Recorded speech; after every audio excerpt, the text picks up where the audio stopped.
Welcome back. This is still a mini-series on peer counseling, and today I'd like to list at least 6 different categories of goals that we might mutually agree on with the other person that we're talking to. And that is care, control, commitment, integrity, recognition, and acceptance. These were identified in a 30-plus year study through the University of Denver, and thousands of couples who went through their study.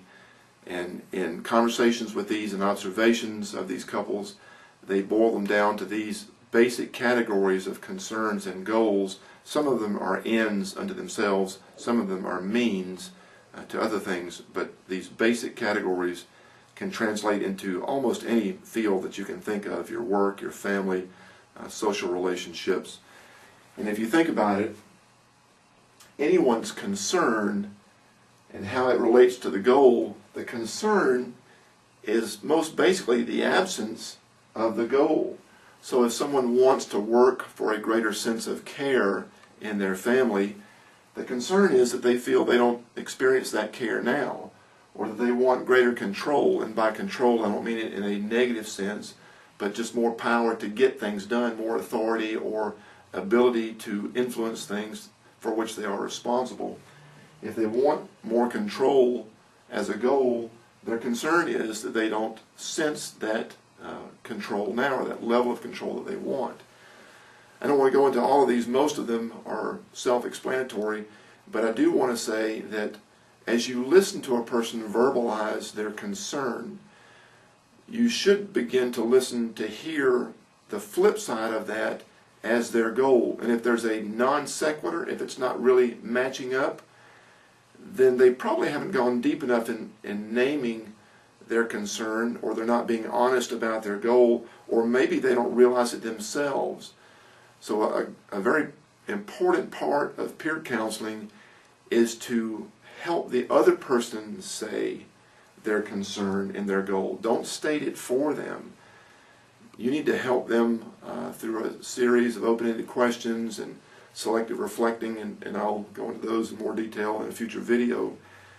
Help them be able to say what their concern and their goal is, so that they have buy-in and they can see a tie from what they lack now to what they want, and it will likely fall into one of these categories.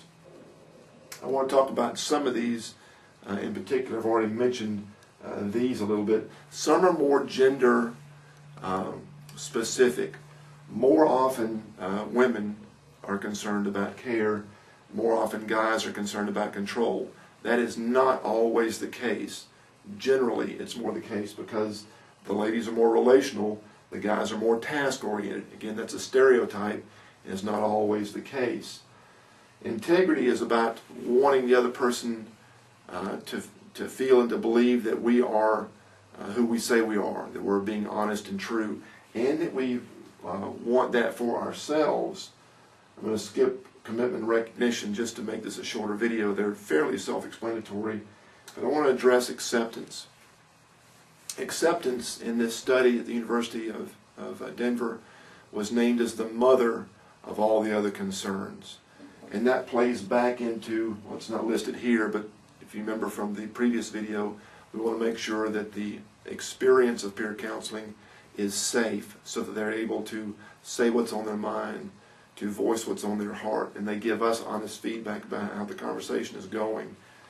So acceptance, not just in the peer counseling discussion or conversation, but acceptance in that other relationship for which they have a concern: their marriage, their job, a neighbor, a good friend, a prospective relationship that is risky.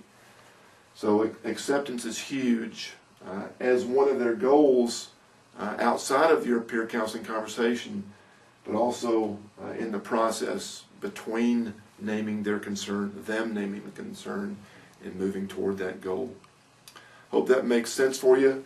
I remember 3 C's in an IRA. It's an easy way to remember those 6 concerns. Hope you find that helpful. See you next time.